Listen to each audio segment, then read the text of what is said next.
DS 프로그래밍 1강 시작하도록 하겠습니다.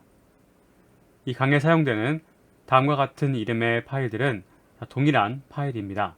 그래서 pandas 데이터 1이라고 된 파일 갖고 계시다면 이것을 이름 바꿔서 사용하시면 됩니다. 지난 10강에 실습 1, 2, 3을 함께 풀어드리고 나서 다음으로 진행하도록 하겠습니다. 10강의 실습 1은 다음과 같습니다. 데이터 프레임 인스턴스를 생성하는데 세 가지 방법, 1번, 2번, 4번의 방법으로 해보는 것이었는데요. 그 방법은 지난 10강에 나와 있으니 다시 한번 확인해 보시길 바라고요. 그것에 따라서 한번 진행해 보도록 하겠습니다. 기본적으로 다음과 같이 첫 번째는 펜다스에서 정의 내려져 있는 클래스로부터 인스턴스를 선언하게 되는데, 이때 그 데이터를 3x2 매트리스 형태로 다음과 같이 선언을 내리고 대입을 해줍니다. 다음에 인덱스 같은 경우에는 이렇게 st1, 2, 3를 선언하고요. 컬럼 네임 같은 경우에 네임과 유니브라고 선언할 수 있습니다. 이렇게 하면은 아주 간단하게 기본적인 데이터 프레임을 만들어내는 것인데요. 다음으로는 그렇게 하는 것이 아니라 이것을 각각의 시리즈로 보고 그 시리즈를 딕트로 선언하는 것입니다. 다음과 같이 키와 밸류의 형태로 만들어내고요. 여기 하나 더 만들게 됩니다. 그래서 이것을 묶어서 이 데이터 형태로 입력을 주고요. 다음에 인덱스는 st1부터 3까지 동일하게 진행됩니다. 네, 이렇게 아예 키 밸류를 하니까 컬럼 네임을 따로 선언하지 않아도 되는 장점은 갖고 있습니다. 다음 4번입니다. 직접 파일을 생성해서 저장하라고 말씀드렸었는데, 예를 들면은 이 st1, 2, 3의 인덱스를 포함하지 않을 수도 있고 포함할 수도 있겠죠. 예를 들면 포함하지 않았다고 한번 가정해보고 noindex라고 하는 txt 파일을 만들어 보도록 하겠습니다. 무슨 말이냐면 다음과 같이 이 데이터 부분만 가져오는 거예요. 그리고 위에 헤더를 준비해 주고요. 그러면 여기 가장 앞에 원래 있었던 이 row 인덱스들은 없게 되는데요. 우선 그것을 불러온 다음에 그 다음에 인덱스를 따로 지정하면 되겠구나 라고 2단계로 생각할 수도 있는 거예요. 그래서 이렇게 txt 파일로 그냥 불러온 다음에 이 df1에 대해서 인덱스를 따로 지정해 주는 겁니다. 이 위에만 진행을 하면 인덱스가 뭐가 될지를 다 알고 계시겠죠. 디폴트로 제공되고 있는 인티저가 된다는 점, 그리고 이렇게 대입을 하고 나면은 그 결과를 4-1이라고 표현드리겠습니다. 다음으로는 애초에 이 테이블을 만들어 놓을 때에 인덱스 코어를 지정해 놓는 겁니다. 어떻게 되는 거냐면 다음과 같이 인덱스 코어를 만들어 놨습니다. rindex라고 만들어 놓고 그 인덱스 컬럼 이름을 불러오는 거예요. 그래서 이렇게 인덱스 콜 네임을 rindex를 동일하게 불러오게 되면은 그것을 4-2에 출력되도록 만들었으니까 함께 보시겠습니다. 먼저 메서드 1과 2 같은 경우에 완전 동일하게 예제와 같게 나오게 되었고요. 다음으로 메서드 4-1도 마찬가지죠. 요만큼 네임과 유니버시티까지 선언을 내렸었고, 그런 다음에 앞에가 012가 됐을 텐데 그것을 st1, 2, 3로 바꿔준 겁니다. 다음으로는 네임과 유니버시티는 동일하고 row 인덱스의 줄임말인 rindex를 제가 선언했었고, 그것을 이렇게 불러올 때 동시에 가져오라고 만들었더니 이렇게 우리가 원했던 형태의 데이터를 가져올 수는 있었습니다. 다음으로 실습 2입니다. 다음과 같이 A와 같이 데이터 프레임을 만듭니다. 그리고 A로부터 각 요소들을 변경하여 B의 데이터 프레임을 만드는 것입니다. 몇 가지 변동사항이 있죠. 이렇게 여기 각각 컬럼 네임들에 대한 이 대표적인 이름을 하나 갖게 되고요. 로우 인덱스에 대한 대표적인 이름 인덱스가 있게 됩니다. 즉 인덱스 콜의 이름을 갖게 된다는 거죠. 최초에 A라는 데이터 프레임을 만들 때 A, B, C의 이 키에 대해서 밸류들이 지정되어 가지고 시리즈 3개가 마치 시리즈 3개가 합쳐진 것처럼 이틀을 이용해서 수행할 수 있었고요. 그래서 그 틱1을 여기 데이터라고 넣을 수 있었고, 다음으로 인덱스 콜을 따로 지정하는 것이 아니라 그냥 인덱스를 막바로 대입해서 진행할 수 있었죠. 다음으로는 인덱스 콜, 그 인덱스 네임도 지정을 하고요. 이 인덱스 콜의 이름인 인덱스 네임이 있게 되고요.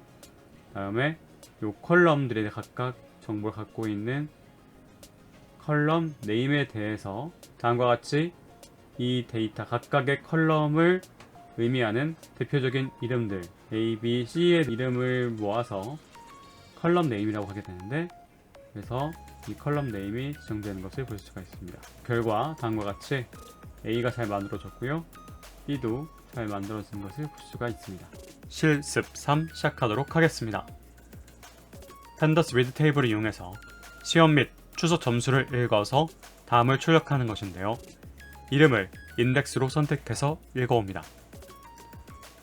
예를 들어서 1번은 처음부터 김열 학생까지의 데이터를 가져오는 것이고요. 2번은 최하나 학생의 기말 점수를 가져오는 것입니다. 이처럼 1번부터 7번까지 진행해 갈 텐데요. 직접 코드로 수행해 보도록 하겠습니다.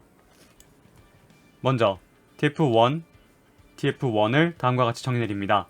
pd.readtable로 해서 pandas data 1을 텍스트 파일을 가져오게 됩니다.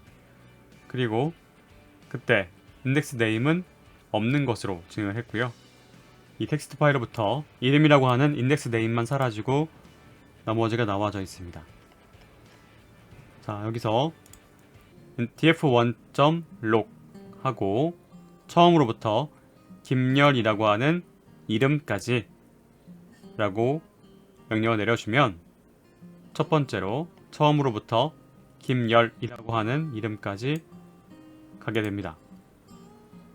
록이라는 것이 그 경계선까지 포함된다는 점을 기억하셔야 된다고 했었습니다.